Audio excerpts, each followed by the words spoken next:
केंद्र सरकार ने lieutenant general retired Anil Chauhan को नया चीफ ऑफ डिफेंस स्टाफ यानी सीडीएस के रूप में नियुक्त किया है।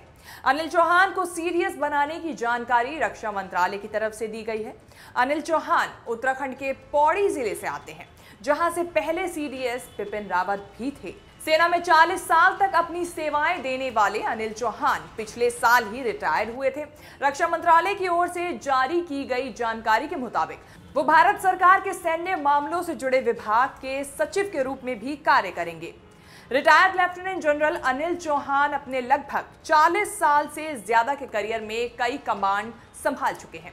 इन्हें जम्मू कश्मीर और उत्तर पूर्व भारत में आतंकवाद विरोधी अभियानों का लंबा अनुभव भी रहा है। 18 मई 1961 को जन्मे लेफ्टिनेंट जनरल अनिल चौहान 1981 में भारतीय सेना की 11वीं गोरखा राइफल में भर्ती हुए थे। वो नेशनल डिफेंस एकेडमी खड़गवासला और इंडियन मिलिट्री एकेडमी देहरादून के पूर्व छात्र हैं। मेजर जनरल के रैंक के अधिकारी ने उत्तरी कमान में बहुत खास बारामूला सेक्टर में एक इन्फेंट्री डिवीजन की कमान संभाली थी। बाद में लेफ्टिनेंट जनरल के रूप में इन्होंने उत्तर पूर्व में एक कोर की कमान संभाली। इसके बाद अनिल चौहान सितंबर 2019 से पूर्वी कमान के general officer commanding in chief बने और पिछले साल मई 2021 में रिटायर हुए। पहले सीडीएस बिपिन रावत का पिछले साल दिसंबर में हेलीकॉप्टर क्रैश में निधन हो गया था। तमिलनाडु के कुन्नूर में भारतीय सेना का हेलीकॉप्टर क्रैश हो गया था। MI-17V5 हेलीकॉप्टर से वे सफर कर रहे थे।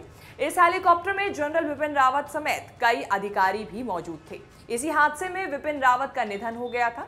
इसमें बिपिन रावत और उनकी पत्नी मधुलिका रावत भी मौजूद थी। सीडीएस क्या होता है, इस बारे में भी आपको बता देते हैं। सेना के 3 अंगों के प्रमुख में सबसे वरिष्ठ अधिकारी सीडीएस ही होता है। सीडीएस की भूमिका सेना, नौसेना, वायुसेना के बीच कामकाजी समन्वय बढ़ाने की दिशा में काम करने और जरूरत के मुताबिक राष्ट्रीय सुरक्षा को देखने की होती है। सीडीएस प्रधानमंत्री और रक्षा मंत्री के लिए महत्वपूर्ण रक्षा और कई मुद्दों पर सैन्य सलाहकार की भूमिका भी निभाता है। अब ये सारी जिम्मेदारियां नए सीडीएस अनिल चौहान के कंधों पर होगी। आपको हमारी ये रिपोर्ट कैसी लगी कमेंट करके जरूर बताएं। साथ ही साथ देश विदेश से जुड़े तमाम बड़े अपडेट्स के साथ बने रहने के लिए देखते रहिए न्यूज़ तक।